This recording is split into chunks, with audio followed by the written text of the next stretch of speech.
ಕನಕಪುರ ಅಖಿಲ ಭಾರತ 87ನೇ ಕನ್ನಡ ಸಾಹಿತ್ಯ ಸಮ್ಮೇಳನದ ಅಂಗವಾಗಿ ಕರ್ನಾಟಕ ಸರ್ಕಾರ ಮತ್ತು ಕನ್ನಡ ಮತ್ತು ಸಂಸ್ಕೃತಿ ಇಲಾಖೆಯ ಸಹಯೋಗದಲ್ಲಿ ಆಯೋಜಿಸಿದ್ದ ಕನ್ನಡ ಸಾಹಿತ್ಯ ತೇರನ್ನು ಕನಕಪುರ ತಾಲೂಕು ದಂಡಾಧಿಕಾರಿ ಮಂಜುನಾಥ್ ಹಾಗೂ ತಾಲೂಕು ಆಡಳಿತ ಮಂಡಳಿ ಭವ್ಯ ಸ್ವಾಗತದೊಂದಿಗೆ ಬರಮಾಡಿಕೊಂಡರು.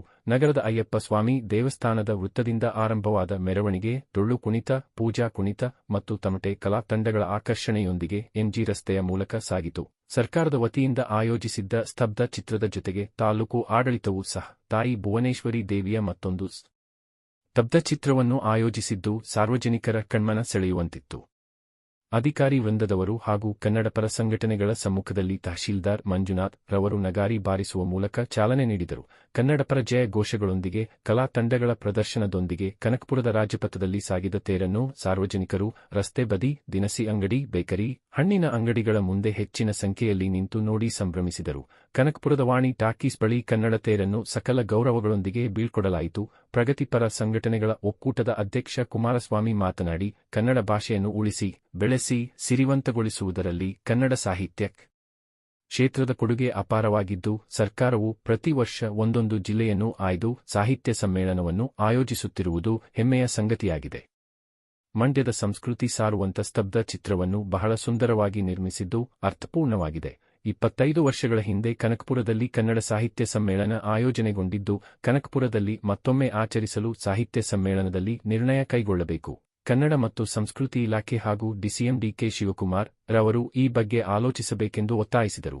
ಕಾರ್ಯಕ್ರಮದಲ್ಲಿ ಜೆಎಂ ಶಿವಲಿಂಗಯ್ಯ, ತಾಲೂಕು ಕಸಾಪ ಅಧ್ಯಕ್ಷ ಶಿವನಹಳ್ಳಿ ಶಿವಲಿಂಗಯ್ಯ, ದಮ್ಮ ದೀವಿಗೆ ಚಾರಿಟೇಬಲ್ ಟ್ರಸ್ಟ್ ಅಧ್ಯಕ್ಷ ಮಲ್ಲಿಕಾರ್ಜುನ್, ನಗರ ಸಭಾಧ್ಯಕ್ಷೆ ಲಕ್ಷ್ಮೀದೇವಮ್ಮ, ಪ್ರಶಾಂತ್ ಹೊಸದುರ್ಗ, ಕನ್ನಡ ಭಾಸ್ಕರ್, ಅಸ್ಗರ್ ಖಾನ್, ಕೂಗಿಗಿರಿಯಪ್ಪ, ಗ್ರೇಡ್ 2 ತಹಶೀಲ್ದಾರ್ ಶಿವಕುಮಾರ್, ನಗರಸಭೆ ಆಯುಕ್ತ ಮಹದೇವ್, ಕಾರ್ಯನಿರ್ವಹಣಾಧಿಕಾರಿ ಭೈರಪ್ಪ, ಸರ್ಕಾರಿ ನೌಕರರ ತಾಲೂಕು ಅಧ್ಯಕ್ಷ ನಂದೀಶ್, ಸಮಾಜ ಕಲ್ಯಾಣ ಅಧಿಕಾರಿ ಜಯಪ್ರಕಾಶ್, ಡೆಪ್ಯೂಟಿ ತಹಶೀಲ್ದಾರ್ ಪ್ರವೀಣ್, ಕೂಗಿಗಿರಿಯಪ್ಪ, ಕಂದಾಯ ಅಧಿಕಾರಿ ತಂಗರಾಜ್, ಪ್ರದೀಪ್, ವೆಂಕಟೇಶ್ ಗೌಡ, ಶಿವಣ್ಣ ಕೆ ಕಾಳಯ್ಯ ಹಾಗೂ ಸರ್ಕಾರಿ ನೌಕರರು, ಮಹಿಳಾ ಸಿಬ್ಬಂದಿಗಳು, ಕನ್ನಡಾಭಿಮಾನಿಗಳು ಕಾರ್ಯಕ್ರಮದಲ್ಲಿ ಭಾಗವಹಿಸಿದ್ದರು.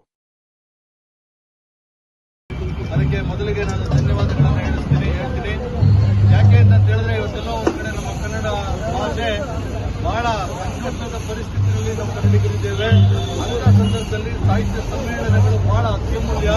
ಇಂಥ ಸಾಹಿತ್ಯ ಸಮ್ಮೇಳನಗಳನ್ನ ಪ್ರತಿ ವರ್ಷವೂ ಕೂಡ ಒಂದೊಂದು ಕಡೆ ಒಂದೊಂದು ಜಿಲ್ಲೆನಲ್ಲಿ ಮಾಡ್ಕೊಂಡು ಬರ್ತಾ ಇರ್ತಕ್ಕಂಥ ಸರ್ಕಾರ ಬಹಳ ಒಳ್ಳೆ ಕೆಲಸ ಮಾಡ್ತಿದೆ. ಮತ್ತೆ ಈ ಕನ್ನಡ ಸಾಹಿತ್ಯ ಸಮ್ಮೇಳನಕ್ಕೆ ಇನ್ನೂ ಹೆಚ್ಚು ಹಣವನ್ನು ಕೊಟ್ಟು ಸಾಹಿತ್ಯಾಭಿಮಾನಿಗಳನ್ನ, ಕನ್ನಡ ಅಭಿಮಾನಿಗಳನ್ನ ಸೆಳೆಯುವಂತ ಕೆಲಸವನ್ನ ಸರ್ಕಾರ ಮಾಡಬೇಕು. ಮುಂದಿನ ಈಗಾಗಲೇ ಕನಕಪುರದಲ್ಲೂ ಕೂಡ 1992 ಇರಬೇಕು ಅನ್ಸುತ್ತೆ, 97ರಲ್ಲಿ ಕನ್ನಡ ಸಾಹಿತ್ಯ ಸಮ್ಮೇಳನ, ಐತಿಹಾಸಿಕವಾದಂತಹ ಸಮ್ಮೇಳನ ನಮ್ಮ ಕನಕಪುರದಲ್ಲಿ ನಡೆದಿತ್ತು. ಆ ಸಮ್ಮೇಳನವನ್ನ ಬೀಟ್ ಮಾಡಲಿಕ್ಕೆ ಇನ್ನೂ ಕೂಡ ಯಾರಿಗೂ ಕೂಡ ಆಗ್ತಿಲ್ಲ. ಅಂತ ಸಮ್ಮೇಳನ ಮತ್ತೊಮ್ಮೆ ನಮ್ಮ ಕನಕಪುರಕ್ಕೆ ತಕೊಂಡು ಇನ್ನೊಂದು ಬಾರಿ ಕನ್ನಡ ಸಾಹಿತ್ಯ ಸಮ್ಮೇಳನ, ಈ ಜಾತ್ರೆಯನ್ನ ಯಶಸ್ವಿ ಮಾಡಬೇಕು. ಮುಂದಿನ ಸಲ ಕನಕಪುರಕ್ಕೆ ತಗೋಬೇಕು ಅಂತೇಳಿ ನಾನೆಲ್ಲ ಕನ್ನಡಿಗರ ಪರವಾಗಿ, ಕನ್ನಡ ಪರ ಸಂಘಟನೆಗಳ ಪರವಾಗಿ, ನಮ್ಮ ನಾಗರಿಕರ ಪರವಾಗಿ, ನಮ್ಮ ತಾಲೂಕಿನ ನಾಗರಿಕರ ಪರವಾಗಿ ಸರ್ಕಾರವನ್ನು ಒತ್ತಾಯ ಮಾಡ್ತೇನೆ. ಸಾಹಿತ್ಯ ಸಮ್ಮೇಳನಾಧ್ಯಕ್ಷರು ಬಹಳ ಒಳ್ಳೆ ಅಧ್ಯಕ್ಷರನ್ನ ಆಯ್ಕೆ ಮಾಡಿದ್ದಾರೆ. ಅವರು ಮುಂದಿನ ಸಲ ನಮ್ಮ ಉಸ್ತುವಾರಿ, ನಮ್ಮ ಇಲ್ಲಿನ ಸಚಿವರು ರಾಮಲಿಂಗಾರೆಡ್ಡಿ ಅವರಿಗೆ ಮತ್ತೆ ಉಪಮುಖ್ಯಮಂತ್ರಿಗಳಿಗೆ ನಾನು ಒತ್ತಾಯ ಮಾಡ್ತೀನಿ, ಮುಂದಿನ ಬಾರಿ ನಮ್ಮ ಕನಕಪುರಕ್ಕೆ ಸಾಹಿತ್ಯ ಸಮ್ಮೇಳನ ಮಾಡಲಿಕ್ಕೆ ನೀವು ಅವಕಾಶವನ್ನು ತೆಗೆದುಕೊಳ್ಬೇಕು. ನಿಮ್ಮ ಜೊತೆ ನಾವೆಲ್ಲ ಇದು ಕೆಲಸ ಮಾಡ್ತೀವಿ ಅಂತಕ್ಕಂಥ ಮಾತನ್ನು ಹೇಳ್ತಾ, ಇವತ್ತು ಅಚ್ಚುಕಟ್ಟಾಗಿ ನಮ್ಮ ರಾಷ್ಟ್ರೀಯ ಹಬ್ಬಗಳ ಆಚರಣಾ ಸಮಿತಿಯ ಎಲ್ಲ ನಮ್ಮ ತಹಸೀಲ್ದಾರ್ ಅವರು, ಮಂಜುನಾಥ್ ಅವರು, ರೇಟು ತಹಸೀಲ್ದಾರ್ ಅಂತ ನಮ್ಮ ಶಿವಕುಮಾರ್ ಅವರು, ನಮ್ಮ ಆರೋಗ್ಯ ಇಲಾಖೆಯ ನಮ್ಮ ಆತ್ಮೀಯರಾದ ಡಾಕ್ಟರ್ ಕುಮಾರ್ ಸರ್ ಅವರು, ಮತ್ತೆ ನಮ್ಮ ಸತೀಶ್ ಅವರು, ನಮ್ಮ ಶಿಕ್ಷಣ ಇಲಾಖೆಯ ಸತೀಶ್ ಅವರು, ಮತ್ತೆ ನಮ್ಮ ಕನ್ನಡ ಮತ್ತು ಸಂಸ್ಕೃತಿ ಇಲಾಖೆಯ ಸ್ನೇಹಿತರು ಕಾಳಯ್ಯನವರು, ಮತ್ತೆ ಎಲ್ಲ ಕನ್ನಡ ಪರ ಸಂಘ, ನಮ್ಮ ಶಿವಲಿಂಗಯ್ಯನವರು ಬಂದಿದ್ದಾರೆ, ಶಿವಲಿಂಗಯ್ಯನವರು, ನಮ್ಮ ಮಲ್ಲಿಕಾರ್ಜುನ್ ಅವರು, ಎಲ್ಲ ಕನ್ನಡ ಪರ ಸಂಘಟನೆಯವರು, RF ಅವರು, ನಮ್ಮ ಸಾಹೇಬರು ಕೂಡ ಬಂದಿದ್ದಾರೆ, ಮತ್ತೆ ನಗರಸಭೆ ಅಧ್ಯಕ್ಷರು ಬಂದಿದ್ದಾರೆ. ಮತ್ತೆಲ್ಲ ವಿಶೇಷವಾಗಿ ಇವತ್ತು ಪೌರ ಕಾರ್ಮಿಕರು ನಮ್ಮ ಕನ್ನಡ ಬಾವುಟವನ್ನು ಕಟ್ಟಿ, ತೋರಣವನ್ನು ಕಟ್ಟಿ, ವಿಜೃಂಭಣೆಯಿಂದ ಆಚರಿಸಲಿಕ್ಕೆ ಬಹಳ ಸಹಕಾರ ಕೊಟ್ಟಿದ್ದಾರೆ. ಮತ್ತೆ ತಾಲೂಕು ಕಚೇರಿಯ ಎಲ್ಲ ಸಿಬ್ಬಂದಿಗಳು, ಮತ್ತೆ ಎಲ್ಲ ಇಲ್ಲಿ ಭಾಗವಹಿಸಿರ್ತಕ್ಕಂಥ ತಾಯಂದಿರು, ಕುಂಭಮೇಳವನ್ನು ಹೊತ್ಕೊಂಡು ಬಂದಿರ್ತಕ್ಕಂಥ ತಾಯಂದಿರು, ಮತ್ತು ವಿಶೇಷವಾಗಿ ಮಾಧ್ಯಮದ ಒಂದಷ್ಟು ಸ್ನೇಹಿತರು ಬಂದಿದ್ರಿ, ಎಲ್ಲರಿಗೂ ಕೂಡ ಒಂದ್ಸಿ ನಾನು ಈ ಕಾರ್ಯಕ್ರಮ ಬಹಳ ಯಶಸ್ವಿಯಾಗಿದೆ. ಮುಂದಿನ ಏನ್ ಚನ್ನಪಟ್ಟಣಕ್ಕೆ ಹೋಗ್ತಿದೆ ಅಲ್ಲೂ ಕೂಡ ಅದ್ದೂರಿಯಾಗಿ ಸ್ವಾಗತ ಮಾಡಲಿ. ಇನ್ನೇನು ಮಳೆ ಬರುವಂತ ಇದಿದೆ, ಆ ಕಾರಣ ನಾವು ಇಲ್ಲಿಂದನೇ ಎಲ್ಲರೂ ಕೂಡ ಮತ್ತೆ ನಾವೆಲ್ಲ ಹೊರಡೋಣ. ಮತ್ತೆ ಎಲ್ಲ ಸಿಬ್ಬಂದಿಗಳು ಅಲ್ಲಿ ಗಂಟೆ ಬೀಳ್ಕೊಡುಗೆ ಕೊಟ್ಟು ಬರ್ತಾರೆ ಅಂತಕ್ಕಂಥ ಮಾತನ್ನು ಹೇಳಿ ನನ್ನ ಮಾತನ್ನು ಮುಗಿಸ್ತಾ ಇದ್ದೀನಿ. ನಮಸ್ಕಾರ. ಆಯ್ತು ರೆಡಿ ಅಣ್ಣ.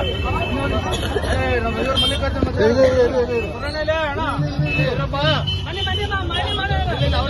ನೀವು ಮಾತಾಡಿ. ಆತ್ಮೀಯ ಎಲ್ಲ ಕನ್ನಡ ಪರ ಸಂಘಟನೆಗಳ ನಾಯಕರೇ ಮತ್ತು ಈ ಒಂದು ಕನ್ನಡದ ನುಡಿ ತೇರು, ಈ ಒಂದು ಕನ್ನಡದ ನುಡಿ ತೇರು ಕನಕಪುರದ ಮಾರ್ಗವಾಗಿ ಏನು ಚನ್ನಪಟ್ಟಣಕ್ಕೆ ಹೋಗಬೇಕಾಗಿದೆ. ಈ ಒಂದು ಕನ್ನಡದ ನುಡಿ ತೇರಿನ ಕಾರ್ಯಕ್ರಮವನ್ನು ಕನಕಪುರದಲ್ಲಿ ಒಂದು ಮೆರವಣಿಗೆಯನ್ನ ಮಾಡಬೇಕು ಅಂತ ಹೇಳಿ ರಾಷ್ಟ್ರೀಯ ಹಬ್ಬಗಳ ಆಚರಣಾ ಸಮಿತಿಯವರು ನಮ್ಮೆಲ್ಲ ನಾಯಕರು, ಮುಖಂಡರು ಮತ್ತು ಕನಕಪುರದಲ್ಲಿ ವಿವಿಧ ಸಂಘಟನೆಗಳ ಪರವಾದಂತಹ ನಾಯಕರುಗಳನ್ನ ಕರೆದು ಸಭೆ ಕರೆದು ಈ ಒಂದು ಕಾರ್ಯಕ್ರಮದ ಬಗ್ಗೆ ಚರ್ಚೆ ಮಾಡಿದ್ರು. ಅದೇ ರೀತಿ ಇವತ್ತು ಏನು ಅಕಾಲಿಕವಾದಂತ ಮಳೆ ಇದ್ರೂ ಕೂಡ ಈ ಒಂದು ಮೆರವಣಿಗೆಗೆ ಮಳೆ ಕೂಡ ಒಂದು ಸಾಕ್ಷಿಯಾಗಿ, ಮಳೆ ಕೂಡ ನಮಗೆ ಎಲ್ಲಾ ರೀತಿಯ ನೆರವು ಸಹಕಾರವನ್ನು ನೀಡಿದೆ. ಅದಕ್ಕಾಗಿ ನಾನು ಪ್ರಕೃತಿಗೂ ಕೂಡ ನಾನು ಹೃತ್ಪೂರ್ವಕವಾದಂತಹ ಧನ್ಯವಾದಗಳನ್ನು ತಿಳಿಸ್ತೀನಿ. ಮತ್ತೆ ಈ ಕಾರ್ಯಕ್ರಮದಲ್ಲಿ ವಿಶೇಷವಾಗಿ ಎಲ್ಲಾ ರೀತಿಯ ವಿಚಾರ ಭೇದಗಳನ್ನ, ಪಕ್ಷ ಭೇದಗಳನ್ನ ಮರೆತು ಎಲ್ಲಾ ರೀತಿಯ ನಾಯಕರು ಕೂಡ ಈ ಒಂದು ಇದರಲ್ಲಿ ಭಾಗಿಯಾಗಿದ್ರು. ತಾಲೂಕಿನ ವಿವಿಧ ಅಧಿಕಾರಿಗಳಾಗಿರ್ತಕ್ಕಂಥ ಪಂಚಾಯತ್ ರಾಜ್ ಇಲಾಖೆಯವರು, ನಗರಸಭೆಯವರು, ತಹಸೀಲ್ದಾರ್ ಅವರು, ಆರೋಗ್ಯ ಇಲಾಖೆಯವರು, ನಗರದ ಯಾರು ಅಧಿಕಾರಿ ಇವ್ರು ಬರಲಿಲ್ಲ, ನಾಯಕರು ಯಾರು ಬರಲಿಲ್ಲ ಸರ್. ವಕೀಲರು ಒಬ್ಬರು ಬರಲಿಲ್ಲ. ಅವ್ರನ್ನ ಧಿಕ್ಕಾರ ಹೇಳಿಬೇಕಾರೆ ಎಲ್ಲ ರೀತಿಯ ಅಧಿಕಾರಿ ವರ್ಗದವರು ಕೂಡ ಈ ಮೆರವಣಿಗೆಯಲ್ಲಿ ಭಾಗಿಯಾಗಿದ್ರು. ಅವ್ರಿಗೂ ಕೂಡ ನಾನು ಹೃತ್ಪೂರ್ವಕವಾದಂತಹ ಧನ್ಯವಾದಗಳನ್ನು ತಿಳಿಸ್ತೀನಿ. ವಿಶೇಷವಾಗಿ ಈ ಕಾರ್ಯಕ್ರಮ ಯಶಸ್ವಿಯಾಗಿರೋದು ಯಾರಿಂದ ಅಂತಂದ್ರೆ ನಮ್ಮ ಜನಪದ ಕಲಾವಿದರಿಂದ ಯಶಸ್ವಿಯಾಗಿದೆ.